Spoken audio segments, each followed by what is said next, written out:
vous tous et bienvenue pour ce temps de réjouissance puisque nous accueillons pour la présentation de Noé Montelateci, les familles Porro et Montelateci. Voilà. Tout à l'heure, Noé sera présenté et béni pour la vie qui lui est donnée. N'est-ce pas, Noé? Tu es d'accord? Oui, je sais pas.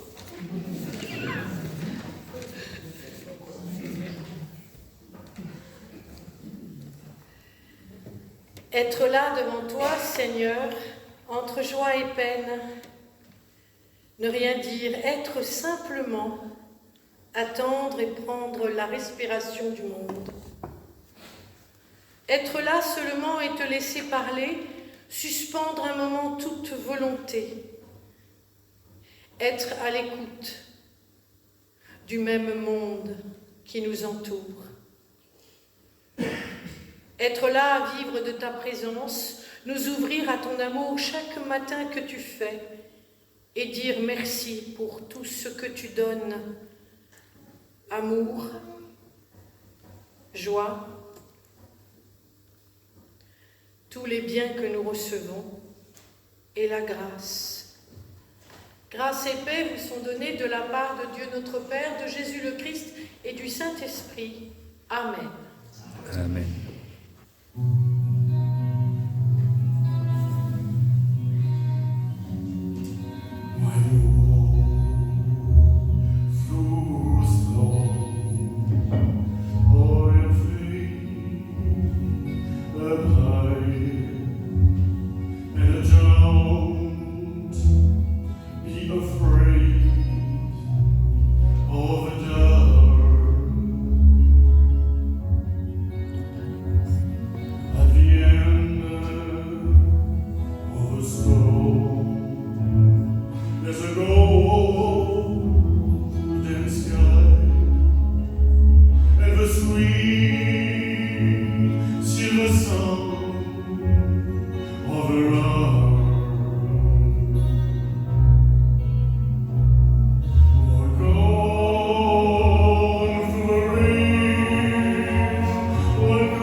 Seigneur, il semble facile de croire en toi, mais quand dans la perplexité mon esprit se dérobe ou défaille, que les puissants ou les plus intelligents ne voient pas plus loin que ce soir et ne savent ce que demain il faudra faire, toi, d'en haut, tu m'envoies à la certitude claire que tu existes et que tu veilles, à ce que toutes les voies du bien ne soient pas fermées.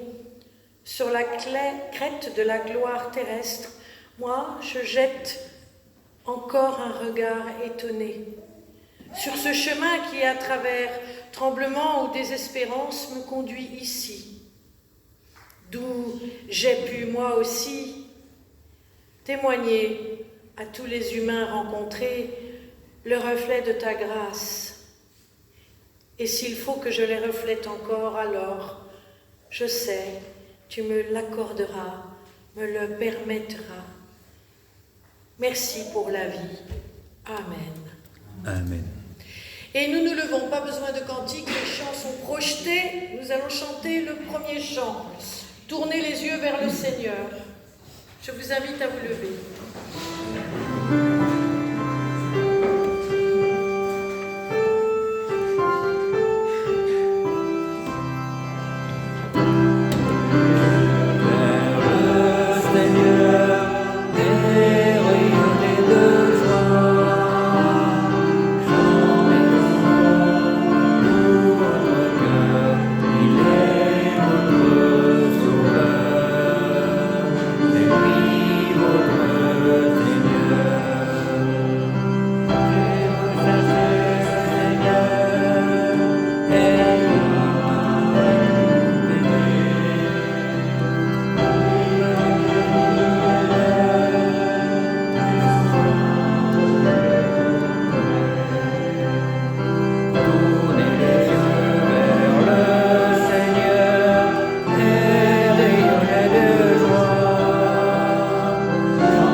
Nous prions.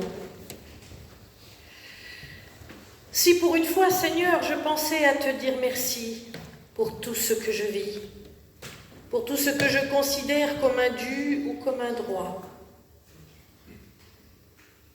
Merci pour la lumière qui permet la vie, qui chaque matin en renouvelle la surprise. Merci pour l'air que nous respirons et qui seul nous maintient en vie, pour l'eau que nous buvons qui nous désaltère. Merci pour la terre nourricière, comme disait le Père François, ne permet pas qu'en l'épuisant, nous condamnions les générations à venir. Merci pour tous ces dons, toujours généreusement renouvelés, de décennie en décennie, de génération en génération, et que la chaîne de nos mains tendues chante ta reconnaissance et te dise Amen et merci. Nous nous levons pour chanter le 51-10, les strophes 2, 3 et 4. Laisse-nous, Seigneur.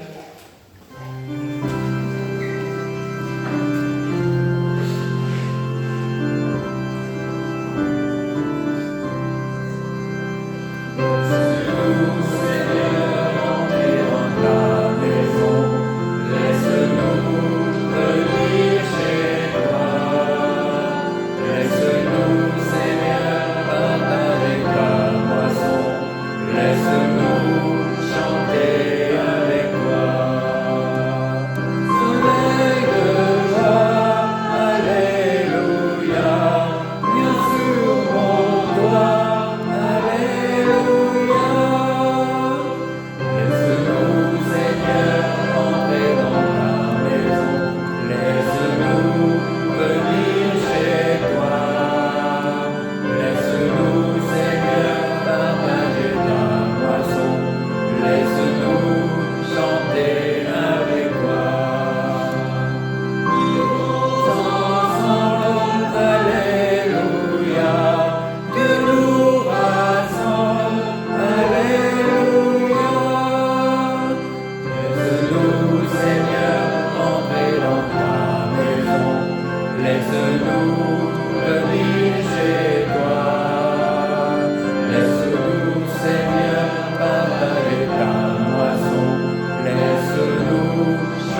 maintenant devant le Seigneur, nous confessons nos fautes et nous prions.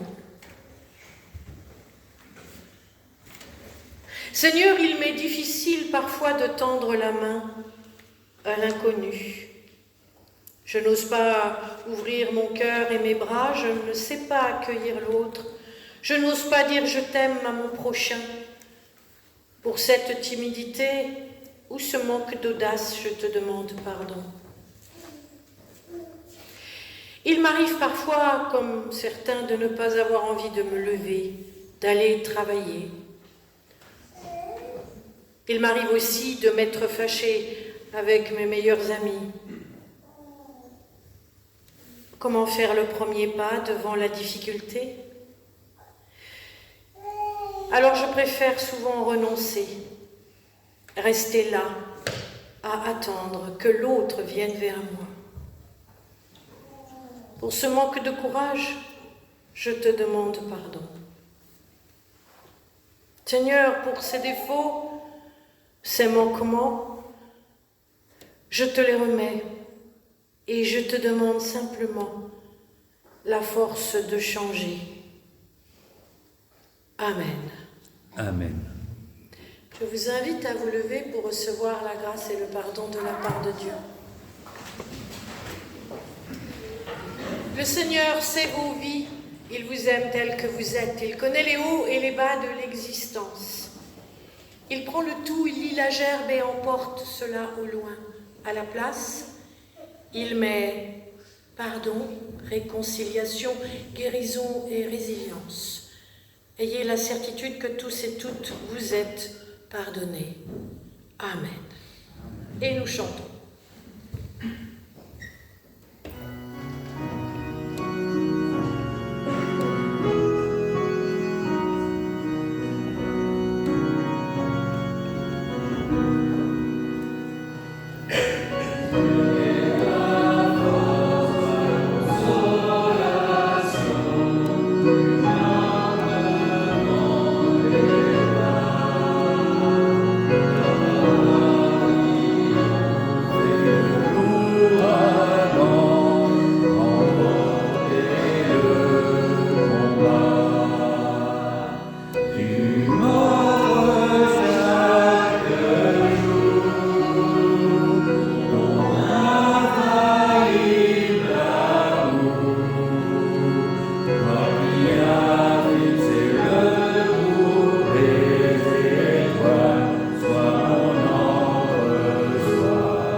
Alors, on va faire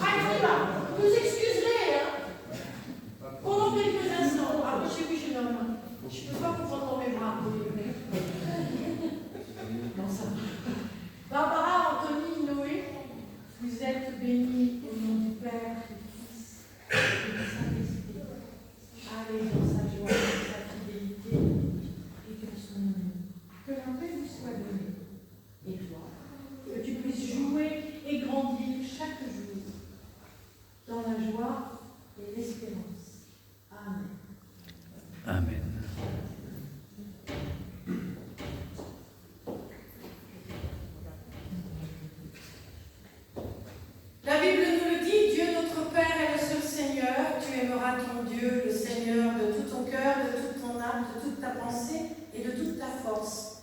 Ces paroles, tu les garderas dans ton cœur, tu les enseigneras à tes enfants, tu en parleras quand tu seras dans ta maison ou en chemin. Et c'est à cela que Dieu nous appelle tous et toutes. Avec l'Église qui vous entoure, vous lui parlerez de l'amour de Dieu, de sorte qu'un jour, il puisse s'émerveiller à son tour d'être ainsi aimé. Vous prierez pour lui, vous lui ferez découvrir l'Évangile pour qu'il en vive et accueille le Christ qui vient à sa rencontre. Et peut-être plus tard, demandera-t-il le baptême. Maman dit oui, on verra ce que Noé dit. Frères et sœurs, je vais vous inviter à me lever pour dire que vous êtes d'accord pour tout ça quand même. Voici Noé. Il va grandir au milieu de vous et de sa famille et vous vous réjouirez de sa présence. Avec ses parents, vous prierez pour lui. Vous l'accompagnerez dans ses découvertes et lui ferez partager votre louange. Souvenez-vous des paroles de Jésus. Après avoir béni les enfants, il les présenta à ses disciples en disant « Le royaume de Dieu appartient à ceux qui le ressemblent. Celui qui n'accepte pas le royaume de Dieu comme un enfant ne pourra pas y rentrer. » Amen. Amen. Êtes-vous, frères et sœurs, d'accord d'accueillir Noé dans votre communauté? Oui. Amen. Alors, tu viens faire avec moi une balade? On va te présenter officiellement. Est-ce que tu es d'accord, Noé, pour faire une petite balade avec ta... Je le savais. Allez, viens te balader. Salut, jeune homme. Bonjour tout le monde. Ah oui, hein. Voilà, je vous présente Noé.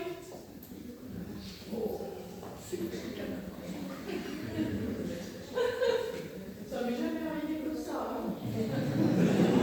Un grand câlin après présentation au baptême, jamais. Merci Noé. Je le garde.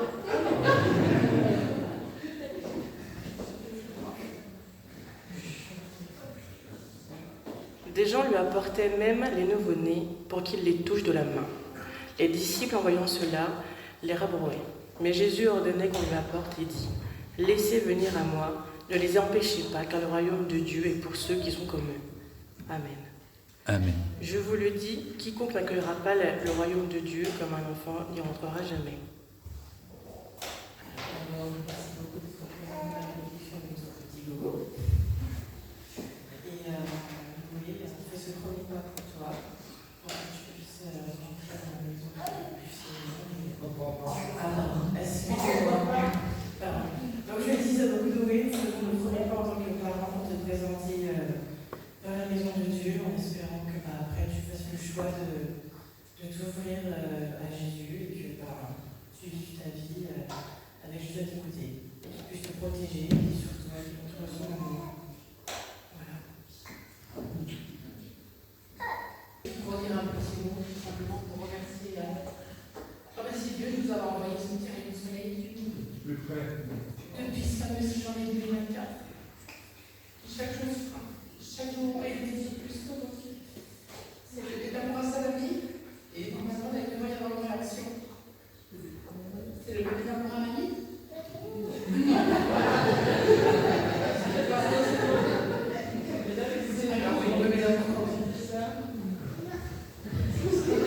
Noé, aujourd'hui, ton père et moi te portons dans notre cœur d'une manière toute particulière.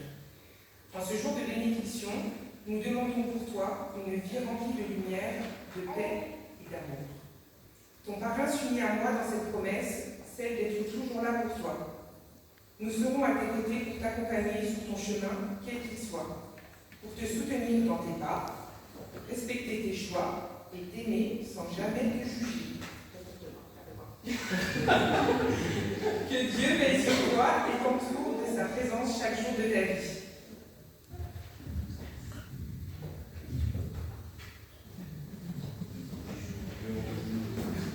Alors moi je voudrais mon petit grain de sel.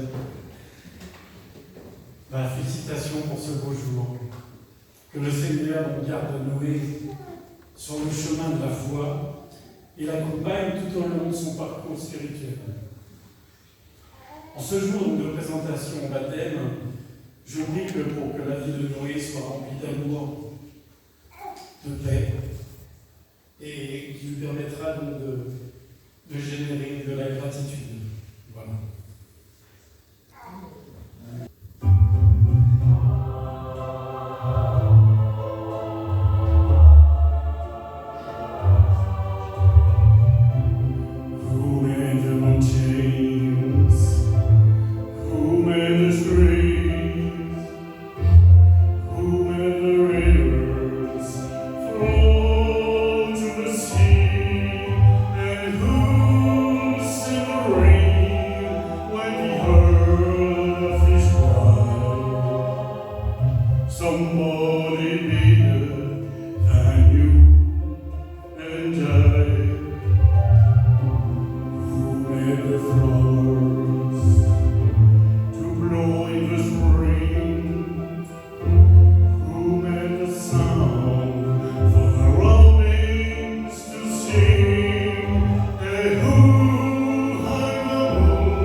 Comme la pluie féconde la terre et fait germer la semence, que ta parole, Seigneur, accomplisse au cœur de nos vies son chemin et qu'elle féconde toute notre existence, pour que nous puissions porter du fruit. Ta parole est vérité et lampe sur mon chemin. Amen. Le texte que je vais vous lire se trouve dans Deutéronome 31, les versets 8 et 9.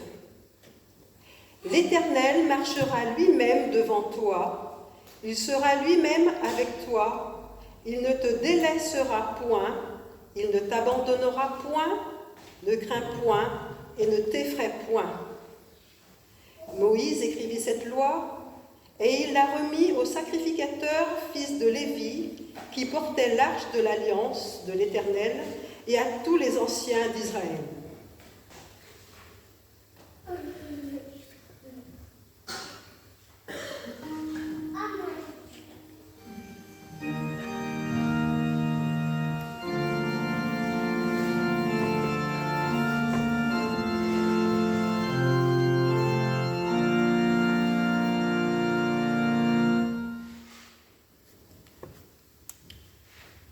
Le deuxième texte se trouve dans le livre de 1 Corinthiens 13.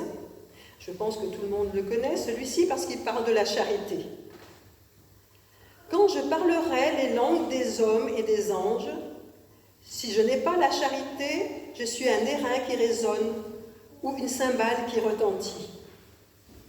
Et quand j'aurai le don de prophétie, la science de tous les mystères et toute la connaissance, quand j'aurai même toute la foi, jusqu'à transporter des montagnes, si je n'ai pas la charité, je ne suis rien. Et quand je distribuerai tous mes biens pour la nourriture des pauvres, je livrerais même mon corps pour être brûlé, et si je n'ai pas la charité, cela ne me sert de rien. La charité est patiente, elle est pleine de bonté. La charité n'est point envieuse. La charité ne se vante point, elle ne s'enfle point d'orgueil. Elle ne fait rien de malhonnête, elle ne cherche point son intérêt et ne s'irrite point. Elle ne soupçonne point le mal. Elle ne se réjouit point de l'injustice, mais elle se réjouit de la vérité. Elle excuse tout, elle croit tout, elle espère tout, elle supporte tout. La charité ne périt jamais. Les prophéties prendront fin, les langues cesseront, la connaissance disparaîtra. Car nous connaissons en partie et nous prophétisons en partie. Mais quand ce qui est parfait sera venu, ce qui est partiel disparaîtra. Lorsque j'étais enfant, je parlais comme un enfant, je pensais comme un enfant, je raisonnais comme un enfant. Lorsque je suis devenu homme, j'ai fait disparaître ce qui était de l'enfant. Aujourd'hui, nous voyons au moyen d'un miroir d'une manière obscure, mais alors nous verrons face à face. Aujourd'hui, je connais en partie, mais alors je connaîtrai comme j'ai été connu. Maintenant donc, ces trois choses demeurent, la foi, l'espérance, la charité, mais la plus grande de ces choses, c'est la charité. Je me permets aussi de souligner que certaines Bibles parlent de la charité, d'autres parlent de l'amour. Tout ce qui est charité, on peut le transférer ainsi, en remplaçant le mot charité par amour. Et je préfère amour. C'est plus parlant. Voilà.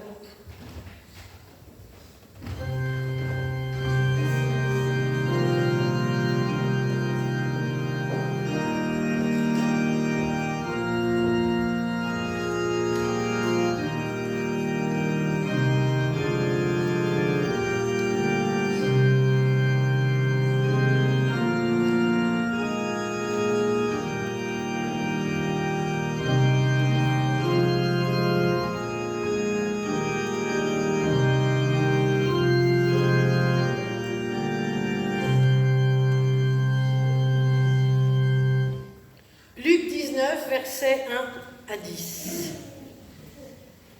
Il entra dans Jéricho et passa par la ville. Un nommé Zachée, qui était chef des collecteurs des taxes et qui était riche, cherchait à voir qui était Jésus, mais à cause de la foule, il ne pouvait pas le voir, car il était de petite taille. Il courut en avant et monta sur un sycomore pour le voir, parce qu'il devait passer par là. Lorsque Jésus fut arrivé à cet endroit, il leva les yeux et dit « Zachée, descends vite. Il faut que je demeure aujourd'hui chez toi. » Tout joyeux, Zachée descendit vite pour le recevoir et en voyant cela, tous maugréaient. Il est allé loger chez un pêcheur. Mais Zachée, debout, dit au Seigneur « Seigneur, je donne aux pauvres la moitié de mes biens.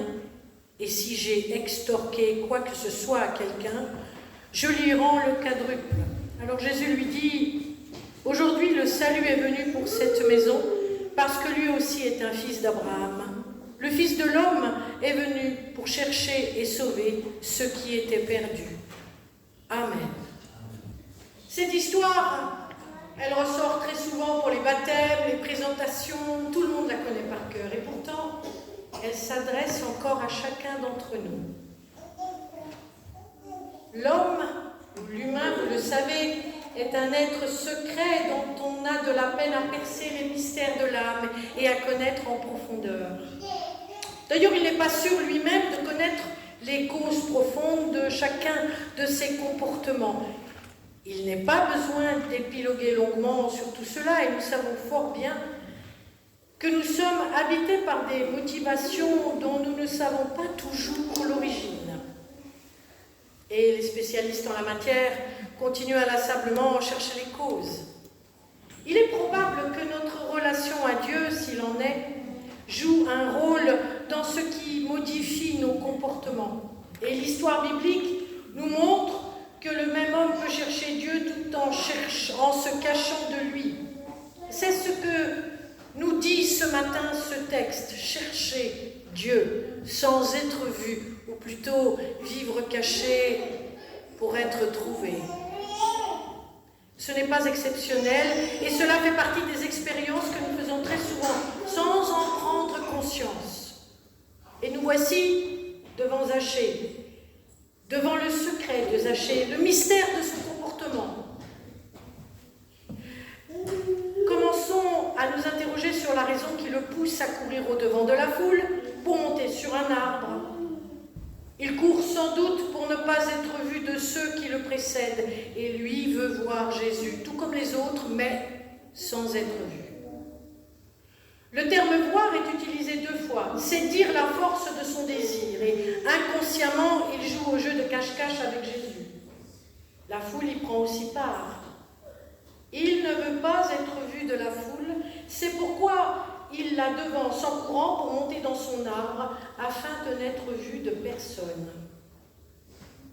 D'ailleurs, s'il avait été vu par quelqu'un, le texte n'aurait pas manqué de le dire, car la scène nous amène à imaginer ce petit homme se hissant sur les branches basses de l'arbre. Cela peut avoir quelque chose de cocasse. On l'imagine gros, petit, trapu, ayant du mal à monter sur ce sycomore et prenant pour arriver à ses fins la branche la plus basse. On le voit s'agripper aux branches de l'arbre, dont la particularité est d'avoir des branches proches du sol. Ce petit Zachée, on peut le voir aussi gêné par sa tunique, dans laquelle il se prend les pieds, tout en perdant en montant ses babouches. Un vrai sketch. Mais voilà, le voilà à califourchon sur les branches basses de l'arbre et tout le monde peut le voir et le remarquer, ou plutôt visualiser. Et Jésus en particulier. C'est la règle du jeu de cache-cache. Se cacher pour être trouvé. On se dissimule à l'autre en sachant que l'on sera finalement trouvé ou vu, sans que le jeu n'aura d'intérêt. Les enfants connaissent ça. On se cache et on crie très fort « Je ne suis pas là !» et on est sûr d'être trouvé. Zachée ne veut pas non plus être vu de la foule parce qu'il est péager, percepteur d'impôts et donc impur et pécheur, mis à l'écart de la société. Vous le savez peut-être ou peut-être pas, les péagers étaient des juifs qui achetaient leurs charges aux Romains. Ils leur avançaient la somme qui leur était nécessaire pour leur administration et c'était en fait une très grosse somme. Ensuite, ils se faisaient rembourser en prélevant leurs concitoyens le montant de ce qu'il avait avancé à l'occupant. Bien entendu, ils se prélevaient aussi bien davantage que ce qu'ils avaient mis à leur disposition. Ce percepteur Zachée était un chef, c'est-à-dire qu'il était tout particulièrement riche et particulièrement mal considéré et mis au banc de la société. Cela explique pourquoi il se cache. Il a probablement ni envie de se prendre des pierres dans la figure, ni d'être lynché. S'il n'était pas monté dans son arbre, il aurait eu du mal à voir. Il aurait du mal à découvrir Jésus parce que la foule était trop compacte pour qu'il puisse l'approcher et parce que lui était bien trop petit, comme on nous le redit. Mais c'est sans doute un argument qui ne tient pas. Zachée a su contourner la foule pour monter directement dans le sycomore et il aurait pu facilement la contourner pour arriver à proximité de Jésus en faisant état de sa personnalité de notable. Au fond, rien ne l'empêchait de s'approcher de Jésus, de bousculer ceux qui lui auraient barré le chemin, de se jeter à ses pieds, de baisser le pan de sa robe et lui dire qu'il était un misérable pécheur et qu'il se repentait de tout le mal qu'il avait fait. Mais son intention était de voir Jésus sans être vu par lui, en se dissimulant dans les branchages. Quant à l'argument de sa petite taille, elle n'est évoquée que pour mieux cacher la vérité. Nous sommes ainsi souvent face à Dieu et notre âme est partagée entre le désir qui nous pousse vers lui et la crainte de perdre notre liberté. Parce que si nous nous approchons trop près de lui, c'est comme si Dieu pouvait mettre notre liberté en danger. Nous aimerions pouvoir vivre en amitié avec lui, tout en étant libres de dire ou de faire le contraire. Donner sa vie tout en la gardant. Voilà le mystère dans lequel nous évoluons au quotidien. Mais la difficulté aussi, parce qu'il n'est pas simple de vouloir être avec sans y être. On ne peut pas tout avoir et à un moment, il faut quand même choisir, dire oui ou non. N'y a-t-il au fond de nous, en fait, pas une crainte de Dieu qui établirait des distances entre lui et nous? En nous laissant approcher encore plus près de Dieu, n'est-ce pas vers la liberté que nous allons et non vers un emprisonnement? Qu'est-ce qui fait que nous avons peur, au fond, de Dieu? Avons-nous peur d'être jugés, d'être trahis, d'être punis, d'être battus, d'être condamnés pour chacune de nos actions que nous n'osons finalement, comme Zachée, pas avouer? La théologie protestante de la grâce, parce que nous pensons toujours, nous, les protestants, avoir découvert la foudre ou la poudre, évacue, je trouve, moi, un peu trop vite ce sentiment, en affirmant un peu vite que Dieu pardonne tout et nous délivre de tout sans rien faire. C'est trop facile, et c'est pas comme ça que ça fonctionne.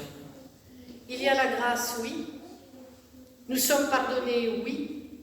Nous sommes délivrés de tout, oui, mais il faut quand même croire un tout petit peu, lire un peu sa parole et pratiquer un minima.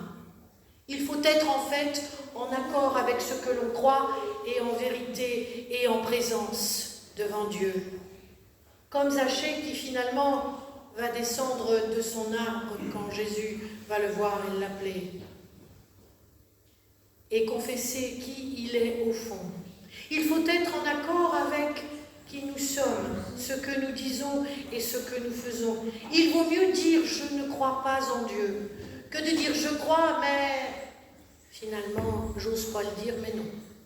Je préfère faire autrement par derrière. » Ce texte nous invite simplement à être en franchise, en accord avec nous-mêmes, avec les autres et avec ce divin que nous connaissons ou pas, qui a voulu que nous soyons au fond ainsi et qui nous aime tels que nous sommes. Cela implique non pas forcément des choses à faire, mais des choses à être. Ça fait au moins 30 ans que je prêche, dimanche après dimanche, et je ne cesse de répéter qu'il ne suffit pas d'avoir. Conjuguer le verbe avoir, c'est une belle chose. Mais il vaut mieux conjuguer le verbe être. Qui sommes-nous? Je suis, tu es, il est, ils sont, vous êtes, nous sommes. Nous sommes qui, quoi, pour qui, pourquoi.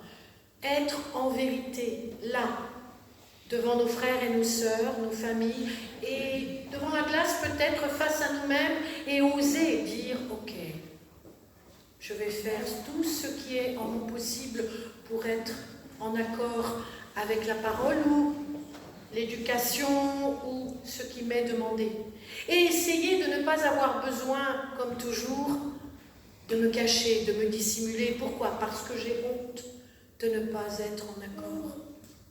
Ce texte de Zachée nous demande simplement d'être sincère.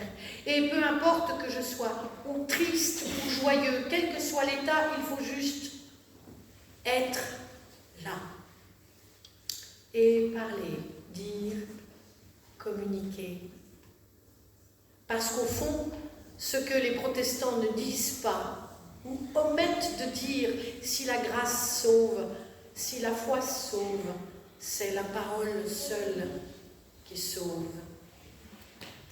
Et la parole, ce n'est pas seulement le texte biblique, mais tout ce qu'on peut tirer de l'instruction, quelle qu'elle soit spirituelle ou culturelle. et la capacité que nous avons ensuite de parler, de dire, de communiquer à ceux que nous aimons et avec nous-mêmes. Ne jamais rompre le lien, donc descendre, oui, de nos sycomores et d'être là, au cœur du monde, avec ce que nous sommes, acceptés ou pas, et ce, peu importe. Parce qu'au fond, l'essentiel n'est pas de savoir si je vais être rejeté, accepté, si je vais plaire à ma famille, à la société, à l'église, à la paroisse, au monde. Non, non, non, non. L'essentiel est d'être ce que je suis et de l'assumer et de le vivre pleinement, en liberté, libéré de tout ce que l'on va attendre de moi, de tout ce que l'on va vouloir de moi, et essayer de faire route vers ce à quoi je suis appelée à être, et non pas à faire et à avoir qui viendra juste en conséquence de. Voilà un petit cours de grammaire théologique ce matin. Frères et sœurs, je vous souhaite juste d'être dans la lumière de Dieu et rien d'autre, et de recevoir pour ce jour, quelles que soient les émotions qui vous traversent, d'être bénis, portés, accompagnés, consolés, et vous savoir à jamais pardonner et aimer. Amen. Amen.